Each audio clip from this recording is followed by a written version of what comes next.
सुबह की पहली किरण के साथ जब मोहन अपने खेत पहुंचा तो उसकी आंखें फटी की फटी रह गईं। जहां कल तक धूल उड़ती थी, आज वहां घुटनों तक ऊंची हरी भरी फसल लहलहा रही थी। बड़े बड़े चमकदार आलू और मोतियों जैसे मटर के दाने। तभी वहां से काला गुजरा। काला हैरानी और चिढ़ के साथ, अरे मोहन, ये क्या तमाशा है? कल शाम तक तो यहाँ मिट्टी उड़ रही थी और आज एक ही रात में इतनी बड़ी फसल। कौन सा गड़ा हुआ खजाना हाथ लग गया है तेरे? या कहीं शहर से कोई चोरी का माल लाकर यहाँ गाड़ दिया है? नहीं काला भाई, ये ना कोई चोरी है और ना कोई तमाशा। ये तो ऊपर वाले की मेहरबानी है। कल एक घायल चिड़िया की मदद की थी, बस उसी की दुआओं ने आज ये रंग दिखाया है। देख भाई, कितने सुंदर आलू और मटर है। तू भी थोड़े घर ले जा। दुआएं? चिड़िया मुझे बेवकूफ समझता है। ये जरूर कोई काला जादू है। जोर से, मुझे तेरे खैरात की जरूरत नहीं है मोहन। याद रख, जो रातों रात उगता है वो रातों रात ढल भी जाता है। काला के मन में शांति नहीं थी। वो जानना चाहता था कि मोहन को ये सब मिला कैसे। वो बिल्ली के कदमों से मोहन के टूटे हुए घर के पीछे पहुंचा और खिड़की से कान लगाकर सुनने लगा। अंदर मोहन, बिमला और माँ बातें कर रही हैं। मोहन, मुझे अब भी यकीन नहीं होता। वो सुनहरी परी सच में हमारे लिए फरिश्ता बनकर आई थी।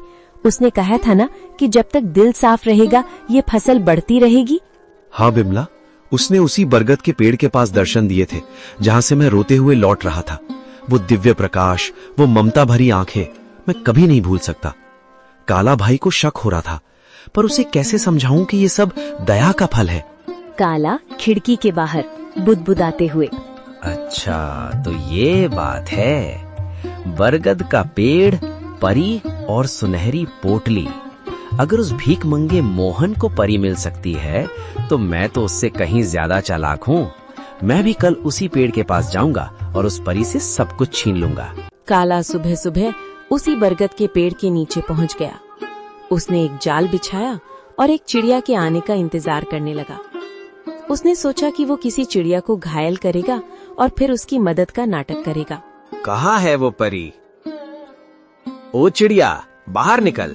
देख, मैं तेरे लिए कितने दाने लाया हूँ। बस एक बार मेरे सामने आ जा और मुझे वो मखमली पोटली दे दे। मुझे आलू मटर नहीं, मुझे सोना चाहिए, चांदी चाहिए। मैं उस मोहन से बड़ा आदमी बनना चाहता हूँ। काला घंटों चिल्लाता रहा। कभी रोने का नाटक करता तो कभी लालच में पेड़ की टहनियां हिलाता, लेकिन वहाँ सन्नाटा छाया रहा। अचानक एक तेज ठंडी हवा चली और एक आकाशवाणी हुई। काला, प्रार्थना हृदय से की जाती है, लालच से नहीं। मोहन ने एक जान बचाने के लिए अपनी कमीज फाड़ी थी और तू एक जान लेने के लिए जाल बिछा रहा है। जा, तुझे कुछ नहीं मिलेगा क्योंकि तेरा मन ईर्ष्या की राख से भरा है। लालच की फसल कभी मीठी नहीं होती। नहीं, ये नाइंसाफी है। उस गरीब को सब कुछ और मुझे कुछ नहीं। अगर मुझे नहीं मिला तो मैं मोहन का भी कुछ नहीं रहने दूंगा।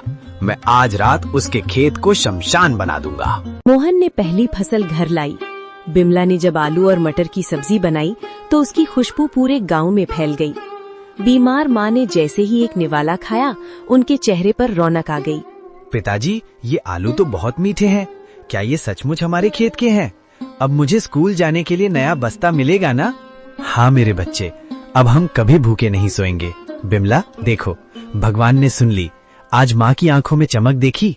ये उन जादुई बीजों का ही प्रताप है। बिमला आंखों में आंसू भरकर, मैं तो डर गई थी मोहन। मुझे लगा था कि गरीबी हमारी पहचान बन गई है, लेकिन आज पहली बार लग रहा है कि हमारे घर में भी लक्ष्मी ने कदम रखा है। पर मुझे उस काला से डर लगता है। उसकी नजरें हमारे खेत पर जमी है।